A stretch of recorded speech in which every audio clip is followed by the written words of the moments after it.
Muy buenos días, amigas y amigos. Este es nuestro devocional diario, un año en la vida de Jesús, de Fable y Mortimer. En el día de hoy estaremos leyendo en Marcos capítulo 16, versos 1 al 8, y la palabra del Señor dice así: Pasado el día de reposo, María Magdalena, María la madre de Jacobo y Salomé compraron especias aromáticas para ir a ungir el cuerpo de Jesús. Muy de mañana, el primer día de la semana, llegaron al sepulcro cuando el sol ya había salido, y se decían unas a otras: ¿Quién nos removerá la piedra de la entrada del sepulcro? Cuando levantaron los ojos, vieron que la piedra, aunque era sumamente grande, había sido removida. Entrando en el sepulcro, vieron a un joven sentado al lado derecho, vestido con ropaje blanco, y ellas se asustaron. Pero él les dijo: No se asusten, ustedes buscan a Jesús el Nazareno, el que fue crucificado. Ha resucitado, no está aquí. Miren el lugar donde lo pusieron.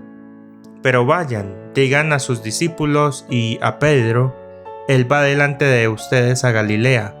Allí lo verán, tal como les dijo. Y saliendo ellas, huyeron del sepulcro porque un gran temblor y espanto se había apoderado de ellas, y no dijeron nada a nadie porque tenían miedo.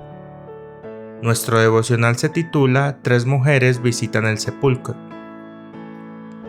Estas tres mujeres habían velado al Señor mientras colgaba de su cruz, y ahora vienen juntas a visitar su tumba. Su apego a él las unía entre sí. Dos de estas mujeres eran madres, las madres de los santos apóstoles. María era la madre de Santiago y Judas, los parientes del Señor, y Salomé era la madre de Santiago y Juan, dos de sus amigos más favorecidos. ¿Cómo fue que ninguno de estos cuatro apóstoles acompañó a sus madres al sepulcro? ¿Por qué permitieron que mujeres débiles fueran solas cuando aún estaba oscuro a un lugar donde estaban expuestas a los asaltos de los enemigos? Seguramente estas madres superaban a sus hijos en el amor a su Señor.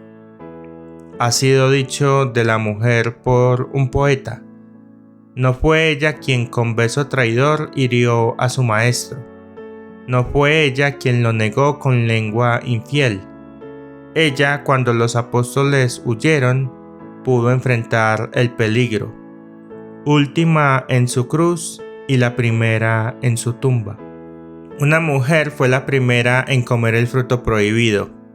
Fue misericordioso de parte de Dios permitirle ser la primera en visitar la tumba sagrada. Estas mujeres eran conscientes de que se interponían grandes dificultades en su camino. Habían visto el viernes por la tarde una enorme piedra colocada en la puerta del sepulcro. Se decían unas a otras mientras se acercaban al lugar: ¿Quién nos hará rodar la piedra? ¿Cuántos se habrían alegrado de la ayuda de los 11 apóstoles? Pero se les proporcionó una ayuda mayor que la de ellos. Un ángel había hecho rodar la piedra. Si estas mujeres hubieran sabido que una guardia de soldados rodeaba la tumba, sus temores habrían aumentado mucho. Pero este obstáculo también fue removido antes de que ellas supieran que existía. El ángel, por el resplandor de su aparición, había dejado a los soldados sin sentido sobre la tierra. Cuán a menudo parecía haber una gran piedra en el camino de las iniciativas piadosas. Qué propensos son los cristianos a desanimarse y a decir: ¿quién la hará rodar? Que su respuesta sea Dios. Cuando Él desea que se realice una obra, elimina todo obstáculo. El afecto inspiró a estas mujeres tanto valor que se aventuraron a entrar en el sepulcro. Los suyos fueron los primeros pies humanos que pisaron el suelo rocoso después de que el Señor se hubiera levantado. Esperaban ver el precioso cuerpo, pero contemplaron a la derecha del sepulcro a un joven sentado y vestido con una larga túnica blanca. Como los ángeles nunca mueren, son siempre jóvenes. Como nunca pecan, se les representa vestidos con ropas blancas. Nunca han conocido por experiencia ni el pecado ni la muerte, pero han visto mucho de ambos. Un ángel fortaleció al Señor en su agonía cuando cargaba con nuestros pecados y luchaba con nuestra muerte. Un ángel viene y se sienta en su tumba. Extraño lugar para que un ángel descanse, pero tenía un mensaje que entregar a las mujeres fieles que acudían allí y esperó para recibirlas. Con qué amabilidad se dirigió a las temblorosas plañideras. Demostró que sabía por qué se afligían, por qué habían venido y qué esperaban encontrar. Fue el primero en declarar que Jesús había resucitado. Qué alegría debió de sentir un ángel bondadoso al pronunciar las palabras: ha resucitado. Invita a las mujeres a registrar la tumba vacía. Contemplen el lugar donde lo depositaron. Luego envía un mensaje a los apóstoles. Sabía que habían abandonado a su Señor. Ve lo atrasados que están para honrarlo. Sin embargo, se acuerda de ellos, pues sabía que su Señor los amaba y él también debía amarlos. Envía un mensaje especial a aquel apóstol que había pecado más flagrantemente, es decir, a Pedro. Él dice: díselo a sus discípulos y a Pedro.